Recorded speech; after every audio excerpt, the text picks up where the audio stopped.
welcome to the SSI Orbit podcast, a forum for conversations that explore the ever-growing ecosystems of self-sovereign identity. And I'm your host, Mathieu Glaude.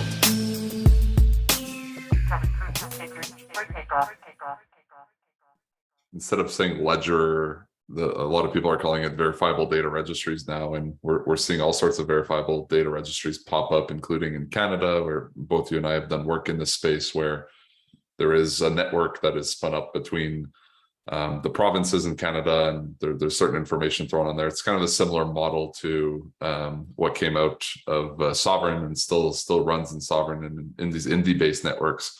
As I was preparing for this conversation on trust registries, I was originally didn't really know how to differentiate a verifiable data registry from a trust registry.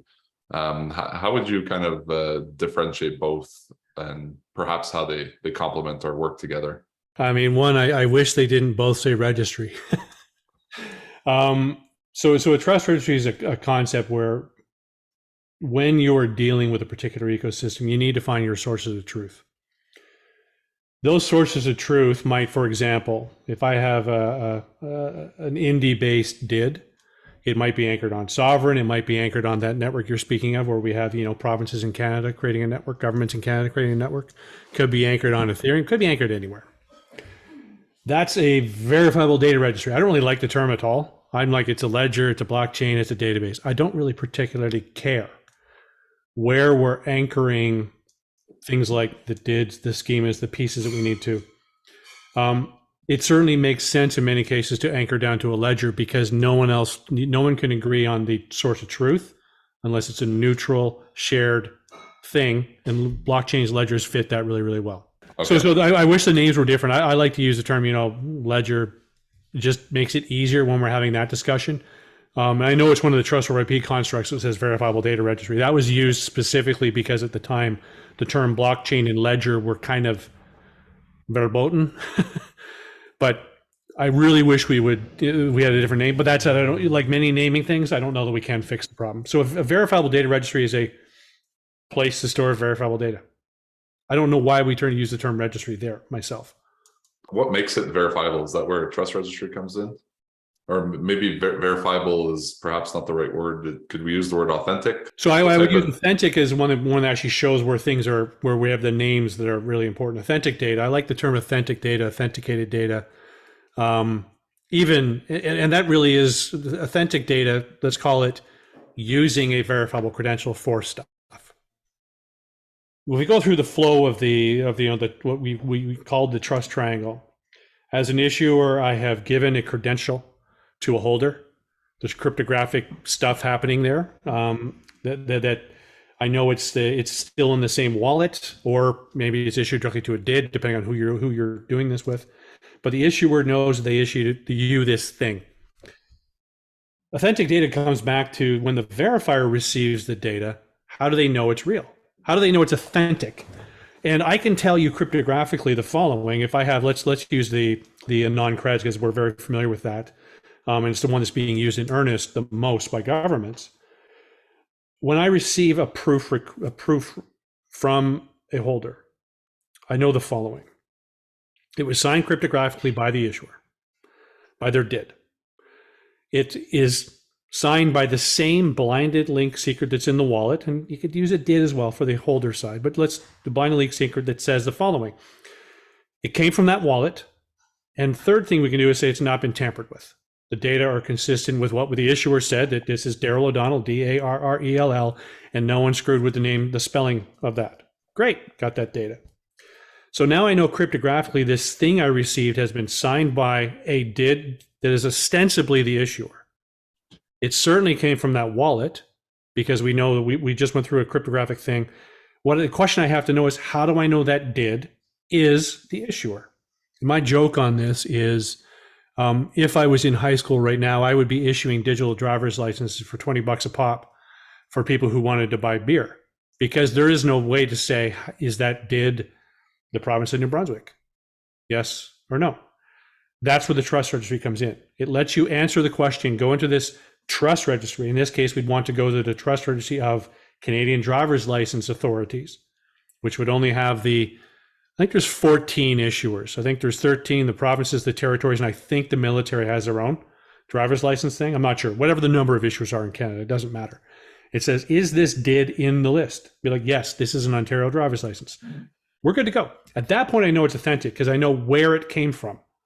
Until I've done the test against the trust registry, I don't know where it really came from unless I have prior knowledge that that DID is the province of Ontario. So let's take my other example where I'm issuing the New Brunswick one, but New Brunswick is not actually issuing digital driver's licenses. You'd get the same cryptographic proof. This is a valid, signed by the issuer, hasn't been tampered with, came from the wallet, good to go. We have the answer. But when you go to check the DID against the list of real driver's license issuers from Canada, it doesn't answer yes. It says, I don't know who that is. Now I know that high school, that is potentially either they haven't added themselves to and they are official, in which case I'm still going to discount it and say, nah, not a real driver's license. So that's where you get to the authentic part to me, is you have to be able to reference the source of truth and authority, which is not the same as many would call centralization. Isn't there a layer of governance anyways on the verifiable data registry that would limit, and I guess it depends what ecosystem Yes and no. you're talking. So here's an example. Go for it. And that's the example to people. Well, you've written to, okay, I wrote to Sovereign. All right, great. I paid money to write a DID to Sovereign. Do you have any idea who I am? It's $50 or whatever the dollar charge is. On many ledgers, it's almost free. You have no idea who I am.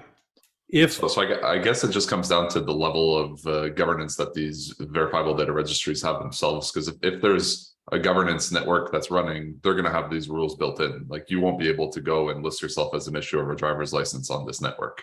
Exactly. It's more of the read versus write type of thing.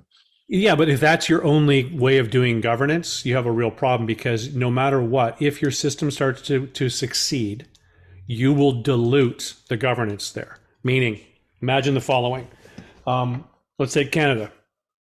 Canadian government has a network that says only government issuers can put on this network. Therefore, because like for a government department to impersonate a driver's license thing when they're not, that would just be really highly unlikely. But inevitably, you're going to get the following happening. And the states would have a similar model. They just change names. You will have a crown corporation. It says, hi, I'm Canada Post. I'm a government entity. Great, put them on. You just diluted the line.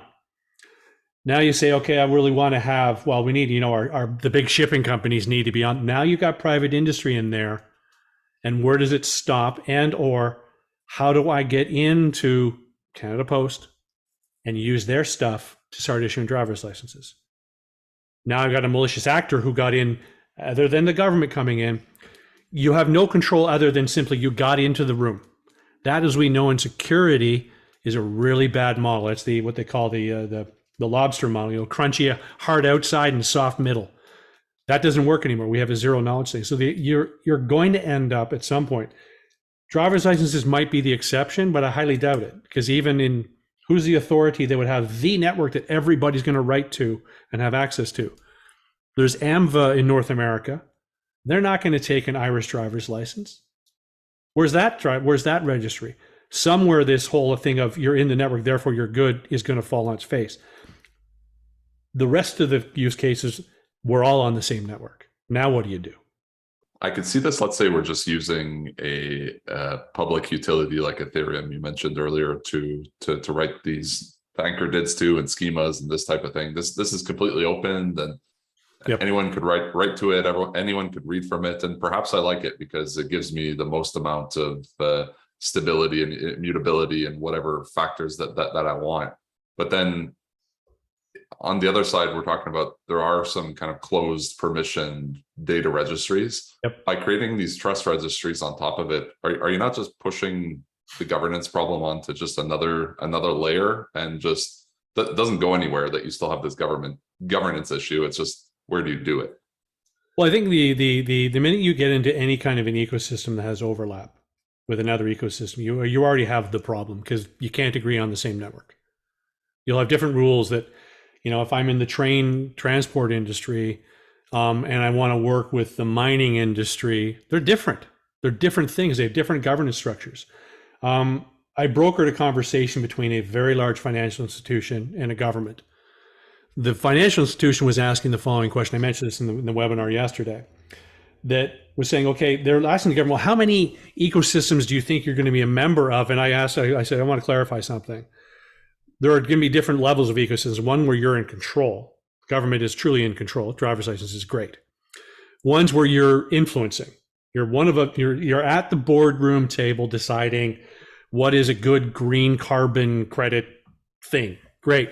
Those other ones you just use. So let's talk about how many ecosystems there would be. The the financial institution was thinking, we're talking handfuls here. They said hundreds. And I'm like, he goes, or more. The FI, their faces just dropped. They're like, you cannot control this.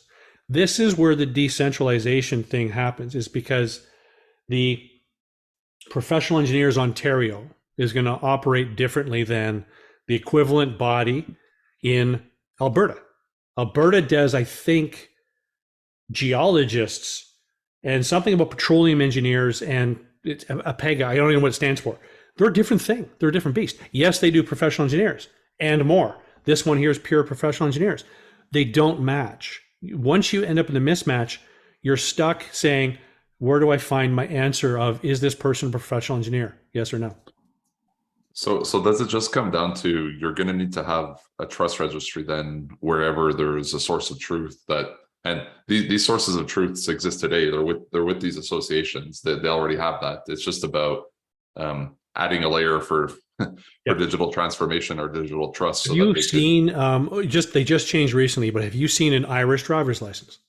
It looks like somebody cut and paste and laminate. It's a pink piece of paper with fonts on it. I actually met the gentleman. There's actually a change of font. It looks like someone has put this thing through a different printer, and they did. Then they actually went back to a single. I met the guy who actually wrote the code that actually put the extra piece into this different font printer. And there's a picture stuck on this piece of paper, and then it's laminated, and they're all ratty. I mean, if you showed it me as a driver's license, I think, are you kidding me? I wouldn't take this as a library card. How would you even know what an Irish driver's license looks like? There's a reason I know, I have a kid who had a driver's license from Poland. And of course, the bars that really don't care if you're of age don't care. They take the one from Poland. The ones that care won't accept the one from Poland because they have no reference for what a Polish driver's license is. Everywhere in our business, there's going to be areas where we have tight, not just control's the wrong term, but tight interest, real close interest in all of these things. The banks are going to know each other. Great.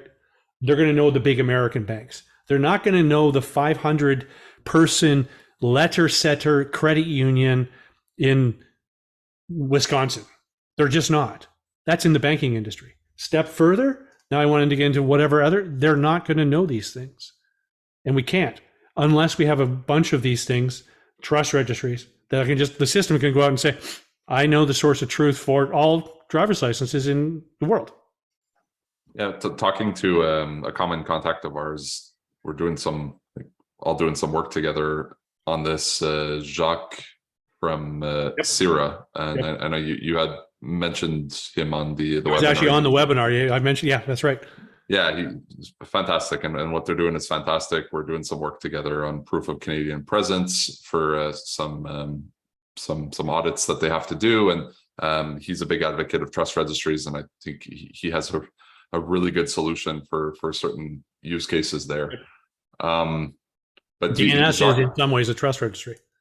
But he was giving me and so he was giving me the example of, hey, look, even if you have a digital driver's license that's been issued to you by a Canadian province, and you're at an all-inclusive in Mexico, and you showed at the bar, like they don't know the Canadian network, they don't know the issuer, they don't know these things. Yep. And so that's where a trust registry would come in, at least from that context, where on the verifier standpoint, it's just, so what, you're showing me this? It's just I don't know the origin or the authenticity of it.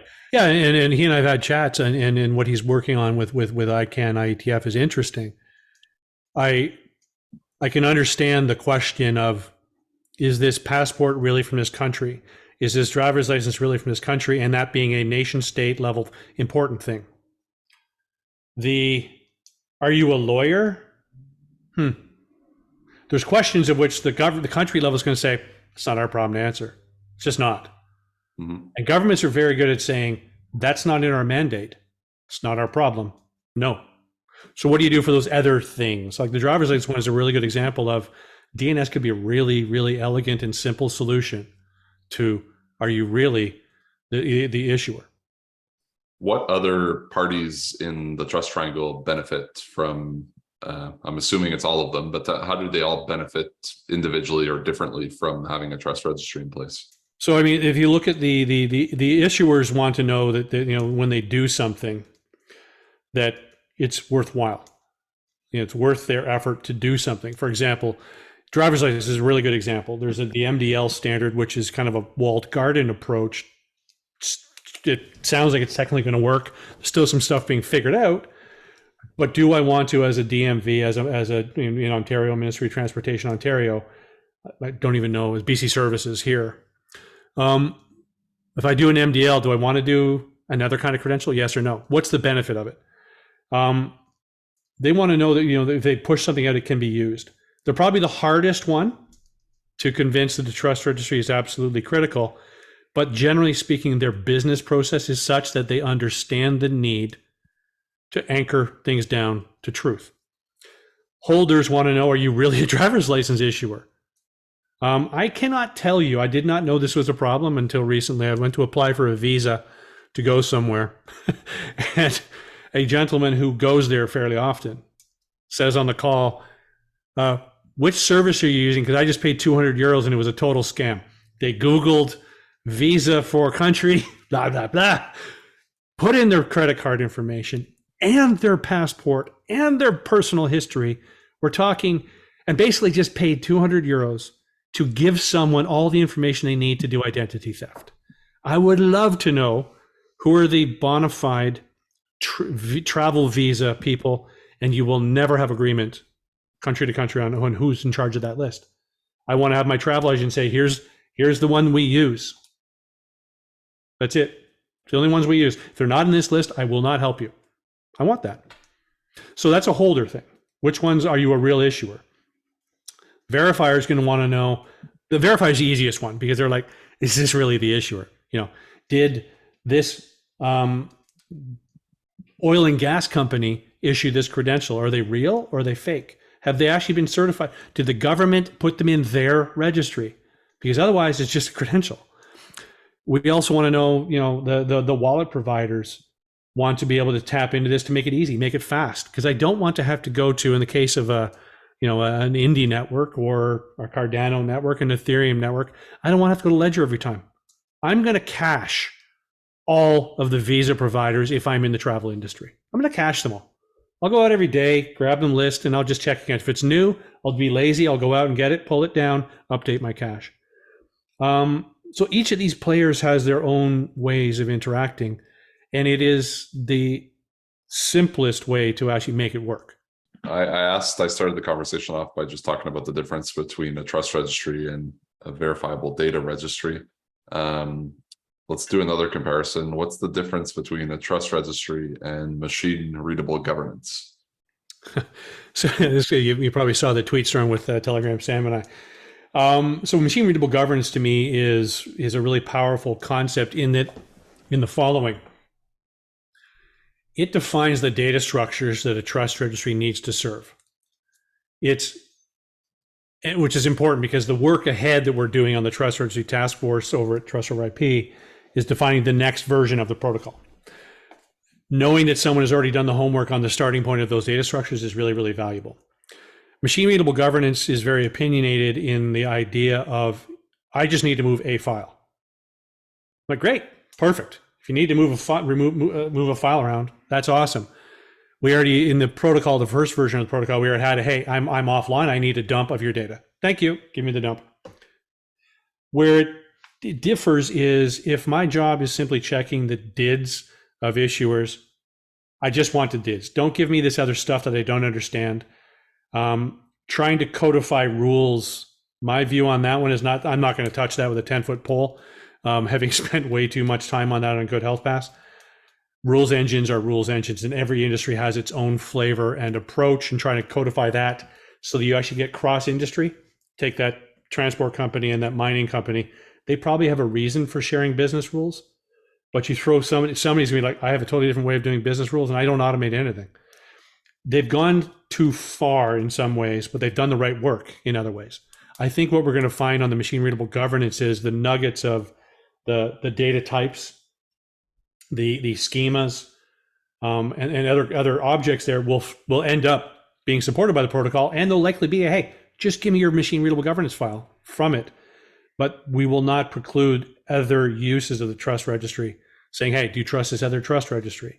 What credential types do you support? That's all I need to know. I don't want to go through and parse your file and hope it's synchronized. There's just different things. I think there's real nuggets of awesome in there. It's just a different approach, and I don't think it's sustainable. But to Telegram Sam and I will discuss that out. Yeah, you should do a webinar argument but between the two of you, and I'll be happy to moderate. we were in a discussion at IAW once, and Sam didn't know me, and he made a joke, and the whole audience is like, you just like, and I just bust out laughing. Sam thought I was going to kill him. I'm like, no, man, that was an awesome takedown. He's a brilliant mind to work with. I love it. Do you personally think then machine readable governance is viable in an environment where there's kind of a single stack, single ecosystem type of thing? It makes more sense there than except I would ask this: why do you need governance? If it's single stack, single ecosystem, sure, everybody can say, here's a list of the issuers. You can use a config. I liken it to, if you can do it in a config file, and that's not quite fair. It's a little extreme, but Sam would get it. Just use a config file. It's just a config file. It's when config files start to fail. You know, the reason config files start to fail is you need them at different points for different reasons, and you have to synchronize them across many, many machines. But I've been involved with ones with basically machine readable governance. Sure, it just wasn't called that. We just shared config files. There's nothing wrong with that at all. It's has less marketing vibe to the term, that's for sure. Oh yeah, it's a brilliant term. Whoever came up with a machine readable governance term, when I saw it, I'm like, wow, it's a nice name. I like it. Yeah, it sticks nicely. So you talked a little bit about the trust registry's specification that was developed within the Trust over IP Foundation. So what were some of the achievements, or what was done in kind of that first version, and what has happened since, and then how is that evolving? Because I know you've mentioned there's a version 2 that's coming. Yeah, there's a new version. I'm quite sure it's going to be at least a version 2, not a 1.1, just because it's enough. So we went into the effort. The effort started at Good Health Pass, and we continued the effort. Trust over IP Foundation came up with a protocol that only does 3 things. It answers the following 3 questions: is this issuer an authoritative issuer for this credential type under this governance framework? So we ask about a DID. We have a credential type, and we have a governance framework DID that we use to say. That's how we ask the question. It'll answer the question: is this verifier authorized to request this information under this governance framework? That's if you need an authorized verifier model. One can imagine that in healthcare, for example. You don't want to just give away your healthcare information to any schmuck. You want to make sure that they're part of a governance framework, that they understand the privacy laws, the penalties for violating, etc. That's really the 2 questions it answers. There's another question it'll answer, which is this: do you recognize this other trust registry under this governance framework? Yes or no? And that's to get the signal of, and what we recognize very quickly is there are very few domains on the planet where there is a single source of authority. There's lots of sources of truth. I'll give you an example. Passports, ICAO controls that. That's the body that does all of that work, and it's working well. WHO tried to use a similar approach, but didn't understand the control points, and they walked back and said, we need to understand trust registries as well. They tried to control it, and then they realized they don't actually have control. They have influence at best, and when you try to tell a country, Canada or the US, to go do something because I said, it doesn't work. It just doesn't work. So they recognize that it is decentralized by nature. So that question of the US system asking Canada, hey, do you recognize that UK one? We never heard of them before, just found them. Oh, you do? Great. Australia, do you recognize them? France, do you recognize them? That's probably the UK. That's what the goal of that last question was. But when we went into this in the webinar, we used Christine had found a really nice iceberg graphic. It's the tip of the iceberg of those three questions. Are you an authoritative issuer, an authorized verifier, and do you trust this trust registry? Because it doesn't say, hey, what credentials are flying around your system? What format of credentials do you use? What DID methods do you support? Tons of other questions. We stopped at that top tip of the iceberg because the minute we went any deeper, the work just exploded. So we punched that out about a year ago, and now it's time. It's also time because I'm a big believer that we want to use stuff in earnest before we try to create a standard. Other people want to create the standard first. I've never seen it work, but hey, great. We were still not fighting out, but having discussions of, how does this really work in the wild? And now we've started to get better answers. Now we're asking smarter questions. So I think we can actually make progress on the version 2 now. That's I just did a webinar on that and announced it at Trust RIP. There's a fair bit of work to do. Yeah, and it comes back down to what needs to be governed at the verifiable data registry and the ecosystem altogether versus kind of a higher level up. And then I wonder then, like, who governs the trust registries? Because you keep pushing some governance upwards, right? At a certain point, like in the example of verifying, and like you said, maybe it's not the best example, verifying the driver's license, but if you need to go to a trust registry to do that, then I want to be able to trust that trust registry is authentic as well, right? Yeah, and that's what we started to walk through this years ago. With GovBC folks, we were walking through the following example, which is a better example for discussing why this is really important, because driver's licenses are kind of boring. We've talked about them all the time. They're official, authoritative documents that we all know, see, touch, and we're familiar with. But let's go to the following three-body problem. I'm doing a major home renovation. I've just moved to British Columbia. I'm not actually doing a renovation, but imagine I am. I have to get a permit from the city. City has its concerns of what I need to do for insurance, etc. My contractor, there's my third party, just those three, okay? Needs to know that I actually have a permit, because if not, well, maybe we're doing a cash, things just change, right? Do you really have a permit? But let's imagine the city inspector shows up on scene. Or even before that, let's back up. Contractor shows up, and I actually had this problem. Is he insured? Shows me a piece of paper. Do I have any idea what a real certificate of insurance looks like? And do I even know that I'm supposed to call the insurance company? How do I know the phone number on that is the actual insurance company?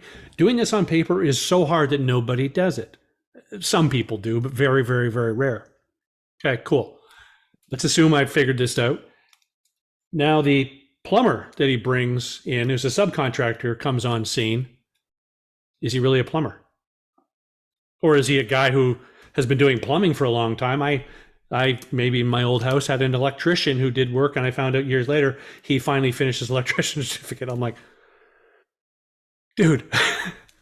City inspector shows up and says, hey, Darrell, that guy over there, he does not have his working at heights permit, and he's on a ladder and he's over 18 inches above the ground. I got to fine you now. I had no idea such a thing existed. How do I know this? What we actually did, we actually walked through, Stephen Curran, as you know him, we walked through the examples of how the credentials could say, here's a building permit from the city of Vancouver. Great. What does the city of Vancouver need? Oh, it needs to have a certificate of insurance from a contractor. We can actually inventory automatically. Backing all the way through to say, oh, and we're city of Vancouver, we're part of British Columbia. We support the following source of truth for, are you really a plumber? Oh, and if you need to know working at heights, we have a lot of subcontractors, but guess what? The source of truth is Agency X, who consolidates all of the working at heights permits. I don't need to know this. My wallet can know all of that from walking through what's necessary, talking to the other trust registries that are cross-registered, aware of each other. Boom. You can't get on my property at that point until you're properly documented. And I, as a homeowner, can feel safe. City inspector walks on and says, And this is a business problem, by the way. Bigger job sites, what you'll find is you have a very senior person at the gate checking tickets. Do you have your working in heights? Dude, I warned you last week it was expiring. You didn't get it. Go home. Because the cost of the shutdown when the city inspector shows up and you don't have that is so high that they have to put a senior person, we're talking executive level pay, at the gate to a site. Why can't I just walk in and say, hey, or I'm on my way to work and my phone says, don't bother. You let your working at heights permit expire, dude. Go get it. So then is there a certain amount of, and I remember reading your paper on wallets when we were early in the space a few years ago, and I very much enjoyed reading it and recommended it to a lot of people as they were just ramping up on the subject. But one of the areas that was interesting and could definitely see it going that way in the future was just agents getting more and more intelligent. Yep. And people being able to build intelligence in there. So is that where you're saying that the agents will have certain intelligence in there to be able to deal with the right trust? They're really actually quite dumb. This is like very simple. Like they're not AIs. This is just follow the chain. Here's an example that the nerds out there will get. Here's where I want things to get to, and Trust Registries help on this. Whenever we go to a website, if you're a developer and you turn on the console of where the browser is going and how it is cascading along and says, oh, I'm going to go grab Node.js from here. Oh, there's a CSS file from there that needs an image from this. You don't notice that you just hit, and let's not forget the whole advertising things where you hit 200 plus sites just on the ads alone. We don't see that. The website comes up and all the imagery shows up. The fact that it was 7 levels removed doesn't matter to me. I really don't care. That's what Trust Registries do. It's the same thing we already do.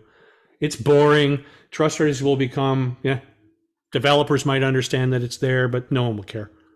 How are Trust Registries going to get more adopted? Like what is the right incentive for this to happen? Because it feels like there needs to be some on different sides, right? So there needs to be some on the issuance side of things. There needs to be some on the verification side of things. Is it going to be consumer driven? How do these things start going into production? It'll be cost removal, where costs are fraud, where costs are, and if you take a look at the systems that are in bars, for example, for driver's licenses, there are machines that people pay serious money for. Like the people that are advocating for MDL, maybe? Nope, different groups. Nope, they're maybe some of them are, sure, but a lot of them are. But it's also mortifying what information they store. Like they're violating privacy left, right, and center. They're not compliant. But the reason they're in the liquor establishment is if I lose my liquor license as a major bar, I just lost my company. Losing a liquor license for a major establishment is not measured in hundreds or thousands of dollars. It's tens, hundreds, millions of dollars because they're shut down. That's their profit. That's all their margin. So they're willing to pay $5,000 for a machine and several $100s a month and violate privacy and maybe have a privacy violation to solve that problem. To me, there's going to be a bunch of small niche things that do this. That foreman at a job site is a good example. That'll be a very localized area because you have a regional control. In BC, there's only certain bodies who are allowed to issue working at height permits. You can at least walk on site and say, listen, who's here? Good. Everything's good. Everyone who checked through that gate got a green check mark. They didn't even get on site. When you get to a site that doesn't have the machine with a green check mark, the city inspector will be very interested in understand why. So there's going to be a tilt in some of these industries. Oh, that's cute. You're still on paper. Why? Oh, you don't have your working at heights. My God, you're not even insured. So you'll start to see small little pieces in construction, in driver's license, and or just outright fraud. That's where it'll start, but then it just become a normal pattern and it'll disappear. It's almost the type of thing, I was thinking about this on projects in the past where there were opportunities to demonstrate chain of custody or provenance through supply chains. And then if you're able to showcase to the end consumer that things were done in a compliant manner and whatever the consumer needs to see, if you have kind of that tag or that logo or whatever that's there at the end, then, and if you're looking at another product as a consumer, it's like, why don't you have that? And so why don't you have the hologram on your whatever. I mean, I can't remember what I was looking at recently. It was like workout wear. It wasn't dirt cheap, but it wasn't insanely expensive. Full up hologram. You can go in and query it and stuff. But I'm sure someone's also making holograms now for cheap too. Yeah. So the example you gave earlier about the visa, like that's the thing too. Like I won't go to a place like that. It is brilliant.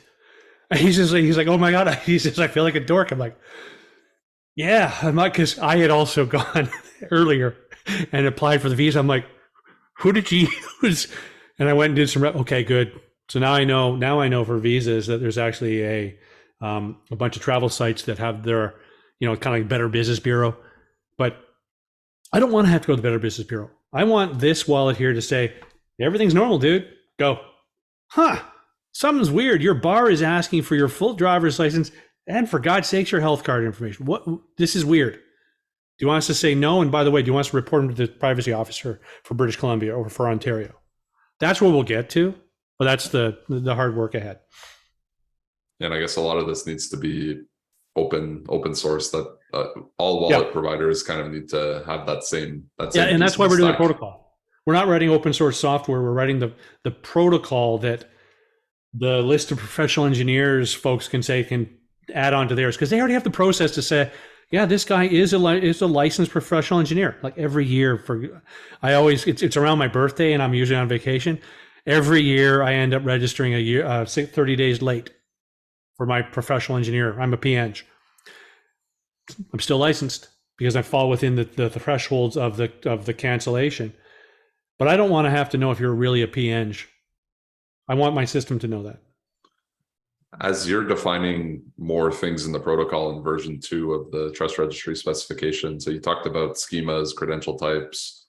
When you look at stuff like DID methods or credential types, do you see the space evolving, diverging a bit from trust registries here, but do you see the space evolving as more of a winner take all? There's going to be some big ones in here, or there's just going to be tons? And maybe they're different between. I would see a couple things.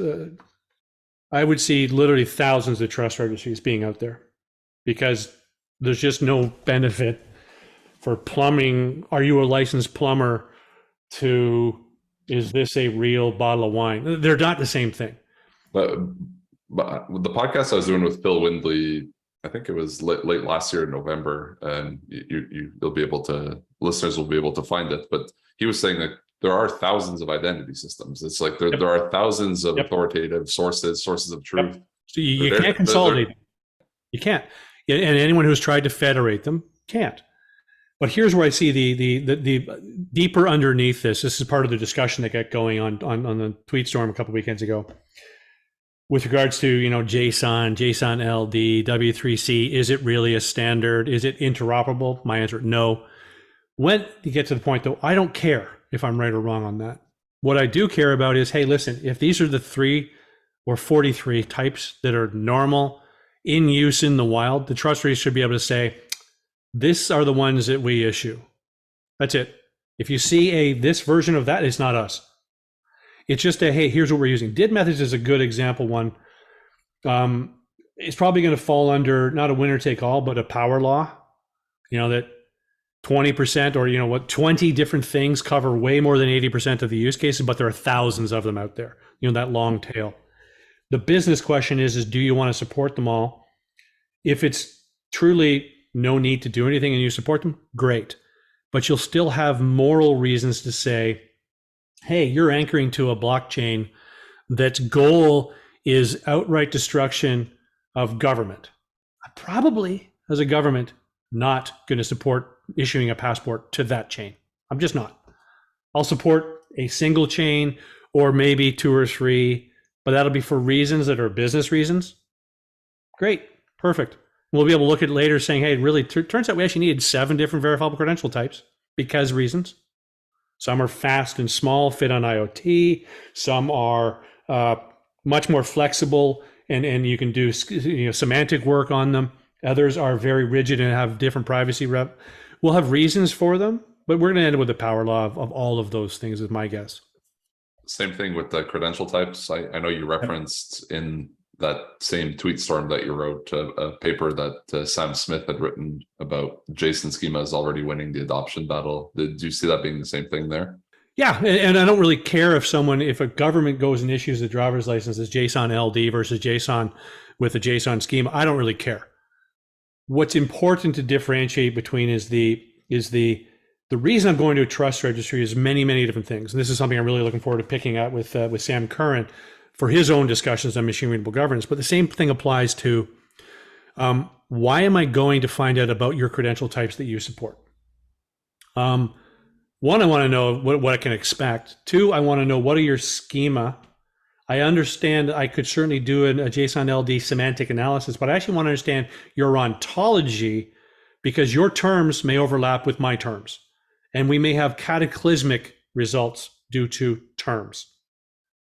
So there's more than just what type of credential and what schema and how do you represent schema, because I want the mining industry to have that subtle difference term from the chemical industry and the oil and gas industry have the same word used in 3 different places that are slightly different. I need to be able to understand that and pick those pieces apart. That's more the discussion on the JSON LD, JSON, I don't care if it's CBOR. I got involved with ASN1, which is a telco thing back with an XML schema thing. I don't really care. Are trust registries meant to be on a blockchain? And I think one of the misconceptions I hear when talking about trust registries is that you're creating centralization, whereas there's existing centralization inside of authentic data providers or source data owners, just like there's centralization. There's existing centralization everywhere, Mathieu. The myth of decentralized because decentralized is it's dumb. It's a really bad design principle. I know you because somebody introduced me to you. That's a decentralized system, but it's centralized because there was a person in between. And I may have met you through SSI. That was a decentralized central group. Where things are bad is when you end up with a system that ends up centralizing in the power where it shouldn't be. Like if I have to go to the bank to find out if you're a professional engineer, something's wrong. If I need to go to to Microsoft to find out about something about you that has nothing to do with them, there's something wrong. We need to decentralize on the right things. Plumbers are registered somewhere. I don't think there's a global plumber registry. I doubt it. I doubt they're current if there is a registry. But that's how we operate today. I was going to ask you the question just for jokes. How do we decentralize the world? But you kind of just keep going. Yeah. So it's really, I think getting into self-sovereign identity, you really notice that a lot of the interactions that we have on the web are done in a very different way than they're done in the physical world today. The physical world today by nature is decentralized, where if I have to go to rent a car, if I have to go see a doctor, these are all direct interactions I have. If I need to go verify against a source data owner, I'm able to do that. There's just no one sitting in the middle there. So I think having the concept of trust registries within the architecture, within transactions and within different moments of connections and interactions of data, it doesn't really add more federation. It's just, it helps accomplish what we're able to accomplish in the physical world today by going to the source. On top of that, even just having the assurance that you don't have and your device is able to check it for you. Whereas in the physical world, like you said, if someone gives me their electrician license, I'll never know if it's a real or a fake one. Yeah, exactly. You will never know until you got sued. And now you realize I need to check everybody. And now I need someone who is very senior standing there and doing that. It's brutal. A lot of conversation happening about revocation or the importance placed on revocation in digital credentials. Do you think it's an important thing to get right? Do you think there's problems to solve? Do you think there's too much importance placed on it? Would be curious about your thoughts on that. I think there are cases where revocation is very, very important. I think there's way too much importance laid on it right now. Revocation is a very, very rare event.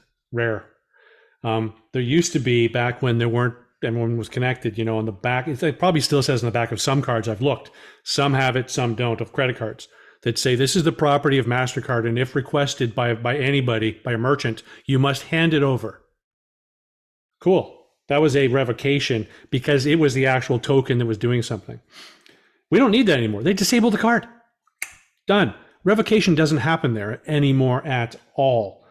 It would also be, you heard talk about revocation, I need to remove it from your wallet. I'm like, hang on a sec. You're going to reach into my wallet. How are you getting in my pocket? And how much do you think I'm going to ever want to do business with you again if you have taken that extreme step? Revocation is important. I'm sure I could find some use cases where that statement applies. Nothing actually comes to mind. That's how little revocation matters to me today. I want it to be fast. I want it to be privacy respecting when it's necessary to use it. You don't need to know my driver's license was revoked if you're checking my age of majority. You just don't. If I was pulled over, you may need to know it's revoked. And guess what? The police system does that already. It doesn't need to be in the credential itself. Hunting license would be a good one, for example. I will be definitively off-grid. When I come in, I want the revocation registry when I left the office and I'm flying in to check on, hunting, fishing licenses or something. But again, that's a pretty rare case. So you feel like most day-to-day data exchanges or interactions, just there's not necessarily a need for that much emphasis on it. Yeah, it's similar to the discussion of do I need to be able to have an updatable credential? I'm like, I'm old enough to remember there were some databases that really had no update command. It was a delete and insert is how you did updates. And you had to know to drop the indexes on it was a nightmare. You can accomplish these things with simple primitives, but also understand, when we truly do understand where revocation is absolutely mission critical, what are the full requirements there? I'm not too worried about that right now. To that extent, do you think there's also too much conversation about interoperability in the decentralized identity space? You're just trying to light me on fire now. I'm a huge believer. I think I just recently put out a very partial blog. We need to understand what interoperability really means. And right now it is utterly in this space meaningless. People who are chatting about interoperability, we're not interoperable, don't understand that that's not how things work. Every single major interoperability standard, Bluetooth, Wi-Fi, get into the how do you exchange information on EDI for making purchases and with your Visa, MasterCard, all of them went through the following evolution. They started out as a single ecosystem, single stack. They went one of two ways: multi-ecosystem, single stack. I don't know which way I drew the diagram, or multi-stack, single ecosystem, and then finally said it's really worth the fight because it's hard. It's really, really hard, and I've done this on multiple spaces, geospatial being one of them. You have to agree that it's worth the battle to do the full op where you have multiple ecosystems, multiple stacks, and you understand what interoperability is. You still need to understand the semantics of the data that are moving between industries. And for those to be automagical, ain't going to happen. We did this in the geospatial realm, I'm dating myself, in the 90s. I didn't realize what we were doing at the time. Canada led the mission. I can't remember the name of the group that we were doing it with. It ended up becoming what is now called OGC, Open GIS or Open Geospatial Consortium. We basically broke the back of the geospatial imagery and vector companies. And the cost of data went down by over 90%, almost overnight, the minute the standard was there, because now you could start sharing information. It got to the point where this is the standard, was called WMS, was the one that broke the back, web mapping standard. If you've ever seen Google when it's on your slow network connection, those little tiles are coming in. That's called WMTS. They actually started that with the same standard. It got to the point where stuff was free. Back if you wanted to, I remember my dad years ago bought many years ago, he's been gone for many years, bought an aerial photo of the place we had. And it was hundreds of dollars. It was tens of thousands if they hadn't already flown it. Now, I zoom in on Google Maps and I have far better quality imagery, and it's totally free. That's what needs to happen. That's what interoperability looks like down the road. We're not there. Interoperability inside of a single ecosystem, single stack is already there. It's happening. We're starting to see multi-stack, single ecosystem. That's happening. We're starting to see single stack, we're starting to see all of them. The end goal of whatever, bring your own stack and join any ecosystem, that's just not happened yet. And we're many years from that.